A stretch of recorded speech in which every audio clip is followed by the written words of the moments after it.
नमस्कार। ये आकाशवाणी पटना है। अब आप खालिद रशीद से प्रादेशिक समाचार सुनिए। पहले मुख्य समाचार। निर्वाचन आयोग ने 2 मतदाता फोटो पहचान पत्र रखने के मामले में उप मुख्यमंत्री विजय कुमार सिन्हा को नोटिस भेजा। आयोग ने कहा, बिहार में बिना नोटिस जारी किए किसी पात्र मतदाता का नाम वोटर लिस्ट से नहीं हटाया जाएगा। मुख्यमंत्री नीतीश कुमार आज पटना जिले की 5 अलग अलग सड़क चौड़ीकरण परियोजना और फ्लाईओवर के निर्माण कार्य का शिलान्यास करेंगे। और मौसम विभाग ने आज दरभंगा, मधुबनी, सुपौल, अररिया, किशनगंज, पूर्णिया और कटिहार समेत उत्तर बिहार के 14 जिलों में भारी बारिश को लेकर येलो अलर्ट जारी किया। अब समाचार विस्तार से।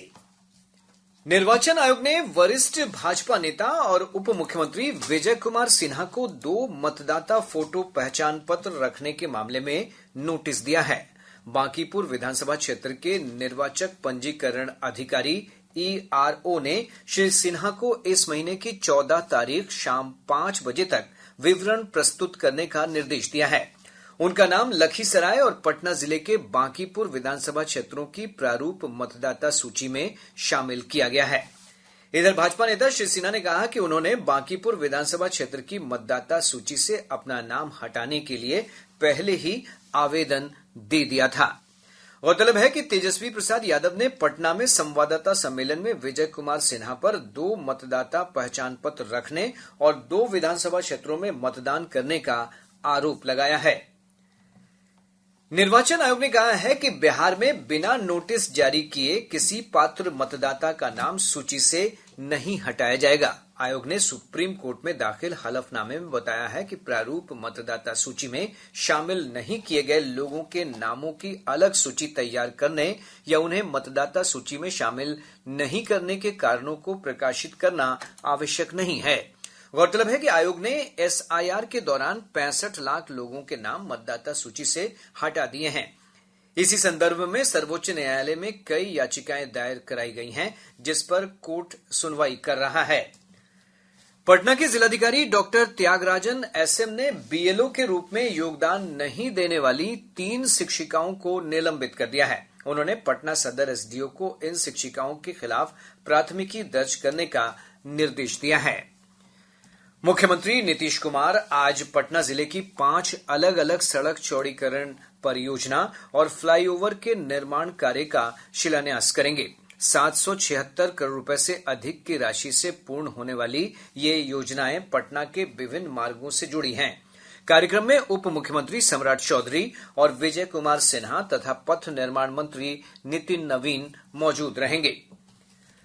मुख्यमंत्री नीतीश कुमार कल एक साथ प्रदेश के 15 लाख से अधिक बिजली उपभोक्ताओं के साथ संवाद करेंगे। वर्चुअल मोड में होने वाले संवाद के लिए 3000 जगहों पर संवाद केंद्र बनाए गए हैं। प्राप्त जानकारी के अनुसार 125 यूनिट मुफ्त बिजली से लाभान्वित लोगों के साथ मुख्यमंत्री बातचीत करेंगे और उनका फीडबैक लेंगे। यह कार्यक्रम लगभग 2 घंटे का होगा।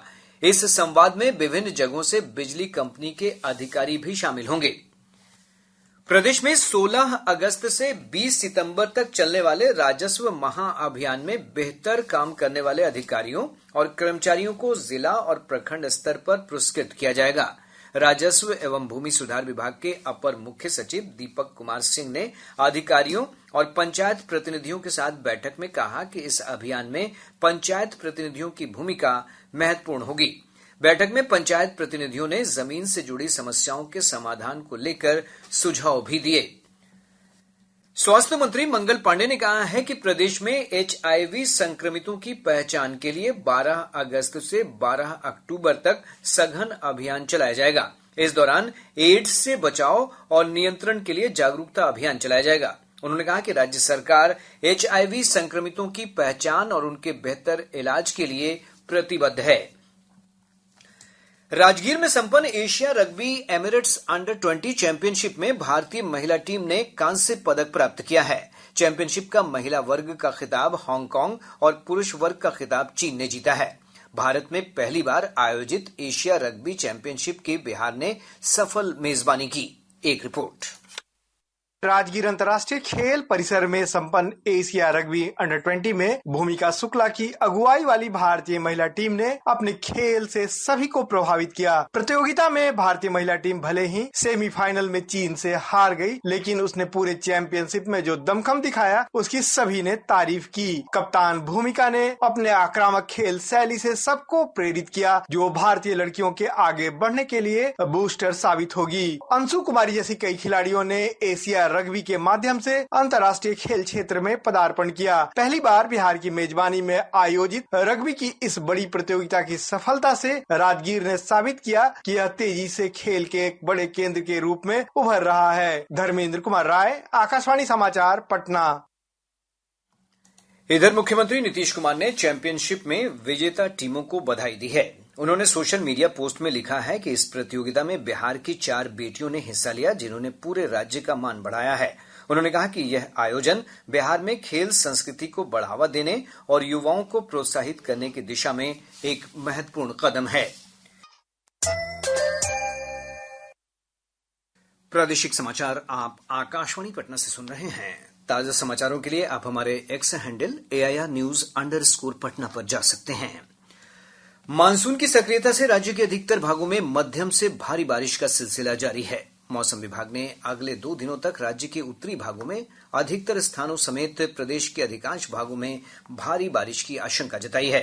विभाग ने आज दरभंगा, मधुबनी, सुपौल, अररिया, किशनगंज, पूर्णिया और कटिहार समेत उत्तर बिहार के 14 जिलों में कई स्थानों पर भारी बारिश का येलो अलर्ट जारी किया है।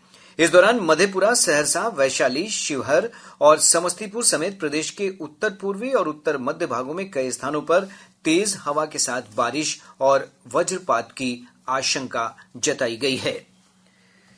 प्रदेश से होकर गुजरने वाली प्रमुख नदियों के जलस्तर में लगातार बढ़ोतरी का सिलसिला जारी है। गंगा, पुनपुन, बूढ़ी गंडक, घाघरा और कोसी समेत कई नदियां विभिन्न स्थानों पर खतरे के निशान से ऊपर बह रही हैं।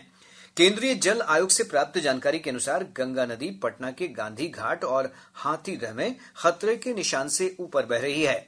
भागलपुर जिले के कहलगांव में गंगा नदी का जलस्तर खतरे के निशान से ऊपर दर्ज किया गया। इधर खगड़िया में बूढ़ी गंडक नदी का जलस्तर खतरे के लाल निशान को पार कर गया है। वहीं मुजफ्फरपुर जिले के बेनीबाद में बागमती नदी का जलस्तर खतरे के निशान से ऊपर बना हुआ है। इधर विभिन्न नदियों में भारी उफान के कारण पटना, कटिहार, खगड़िया, मुंगेर और सुपौल समेत कई जिलों में बाढ़ की स्थिति गंभीर हो गई है। बाढ़ से 13 जिलों में 10 लाख से अधिक की आबादी प्रभावित है। गंगा नदी में उफान से पटना जिले के दियारा इलाके में बाढ़ की स्थिति गंभीर बनी हुई है। दानापुर के पुरानी पानापुर, कासिमचक, हेतनपुर, गंगहरा, पतलापुर, मानस और अकीलपुर पंचायत के विभिन्न गांव बाढ़ की चपेट में हैं। पटना साहिब के सांसद रविशंकर प्रसाद ने गंगा के बढ़ते जलस्तर को लेकर पटना के जिलाधिकारी त्यागराजन SM से जानकारी ली और प्रशासन को प्रभावित क्षेत्रों में राहत और बचाव कार्य तेज करने को कहा है। वैशाली से हमारे संवाददाता ने बताया कि राघोपुर प्रखंड की 20 पंचायत बाढ़ से प्रभावित है। जिला प्रशासन की ओर से नाव का परिचालन किया जा रहा है। प्रभावित इलाकों में 25 जगहों पर सामुदायिक रसोई चलाई जा रही है। हमारे खगड़िया संवाददाता ने बताया है कि जिले के परबत्ता, गोगरी और खगड़िया प्रखंड की कई पंचायतें बाढ़ की चपेट में हैं। खगड़िया जिला में गंगा और गंडक में आई उफान से करीब 1.5 दर्जन पंचायत के लोग बाढ़ से प्रभावित हैं। निचले इलाकों में लगातार बढ़ रहे पानी से लोग समीप के तटबंधों पर शरण ले रहे हैं। जिला प्रशासन की ओर से अधिकारी लगातार बाढ़ प्रभावित इलाकों का जायजा लेते हुए राहत सामग्री का वितरण किए जाने के साथ बुनियादी सुविधाएं उपलब्ध करा रही है। परबत्ता, गोगरी और खगड़िया की कई पंचायत पानी से घिरे हैं, जबकि सैकड़ों निचले इलाकों के घरों में पानी प्रवेश कर जाने से लोगों की परेशानी बढ़ गई है। मुख्यालय के बापू मध्य विद्यालय में बाढ़ प्रभावित परिवारों के लिए सामुदायिक रसोई का संचालन किया जा रहा है। आकाशवाणी समाचार के लिए खगड़िया से प्रभात सुमन। इधर हमारे मुंगेर संवाददाता ने जानकारी दी है कि बाढ़ के कारण रेल यातायात प्रभावित हुआ है और ट्रेनों को धीमी गति से चलाने के निर्देश दिए गए हैं। गंगा के बढ़ते जलस्तर के कारण रेल परिचालन पर खतरा मंडराने लगा है। रेलवे ने गंगा के तेज बहाव वाले इलाकों में ट्रेनों की रफ्तार घटा दी है। घोरघट और बरियारपुर लोहा पुल के अलावा ऋषिकुंड हॉल्ट के पास गंगा का पानी पुल पुलिया को छूते हुए तेज धारा में बह रहा है। इन जगहों पर ट्रेनों को 30 किलोमीटर प्रति घंटे की रफ्तार से चलाने का निर्देश दिया गया है। वहीं मालदा रेल मंडल के डिविजनल इंजीनियर राजेश कुमार ने बताया कि रेलवे ने कॉशन लेटर जारी कर ट्रेनों को सावधानी से चलाने को कहा है। पुल पुलिया पर गंगा के जलस्तर पर नजर रखने के लिए रेल कर्मी 24 घंटे तैनात किए गए हैं। आकाशवाणी समाचार के लिए मुंगेर से प्रशांत कुमार सिंह। बेगूसराय जिले में भी बाढ़ की स्थिति गंभीर बनी हुई है। पूर्व सांसद राकेश सिन्हा ने तेघड़ा प्रखंड क्षेत्र में बाढ़ प्रभावित लोगों से मुलाकात की और अधिकारियों को राहत कार्य में तेजी लाने के निर्देश दिए। सुपौल से हमारे संवाददाता ने बताया कि कोसी के जलस्तर में उतार चढ़ाव को देखते हुए जिला प्रशासन ने लोगों से सतर्कता बरतने की अपील की है। भीमनगर कोसी बराज से कोसी नदी के पानी के डिस्चार्ज में कमी आई है। कल शाम 6 बजे तक कोसी बराज से 1,56,675 क्यूसेक पानी का डिस्चार्ज घटते क्रम में किया गया है। इधर नेपाल के जल अधिग्रहण क्षेत्र बाराह में भी पानी के डिस्चार्ज में कमी आई है। कोसी नदी के जलस्तर में हो रहे उतार चढ़ाव के बीच संभावित बाढ़ को लेकर जिला प्रशासन अलर्ट मोड पर है। तटबंधों एवं स्परों की निगरानी के लिए अभियंताओं की टीम के साथ साथ नाइट गार्ड की तैनाती की गई है। रात्रि के समय लाइट की उपलब्धता को लेकर जनरेटर की व्यवस्था भी की गई है। आकाशवाणी समाचार के लिए सुपौल से रविशंकर चौधरी। अररिया के सुभाष स्टेडियम में आज से मशाल खेल प्रतियोगिता 2025 का आयोजन किया जाएगा। हाजीपुर से लोजपा आर सांसद सह केंद्रीय मंत्री चिराग पासवान ने सदर थाना से सटे दिग्घी खुर्द में केंद्रीय विद्यालय के भवन निर्माण के लिए भूमि पूजन किया। रोहतास जिले के नासरीगंज आरटीपीएस कार्यालय में कैट कुमार के नाम से बिल्ली का निवास प्रमाण पत्र बनवाने के लिए ऑनलाइन आवेदन का मामला सामने आया है। अब पटना से प्रकाशित प्रमुख समाचार पत्रों की सुर्खियां। आज के सभी समाचार पत्रों ने अलग अलग खबरों को प्रमुखता से प्रकाशित किया है। हिन्दुस्तान ने मुख्यमंत्री नीतीश कुमार के निर्देश को सुर्खी बनाते हुए लिखा है, सामाजिक सुरक्षा पेंशन के बचे पात्रों को भी लाभ जल्द। दैनिक जागरण ने चुनाव आयोग के हलफनामे के हवाले से लिखा है, प्रारूप सूची से बिना सूचना और तर्कपूर्ण आदेश के नहीं हटेगा नाम। दैनिक भास्कर ने प्रधानमंत्री नरेंद्र मोदी के बयान का शीर्षक लगाया है, हम तीसरी बड़ी अर्थव्यवस्था बन रहे हैं।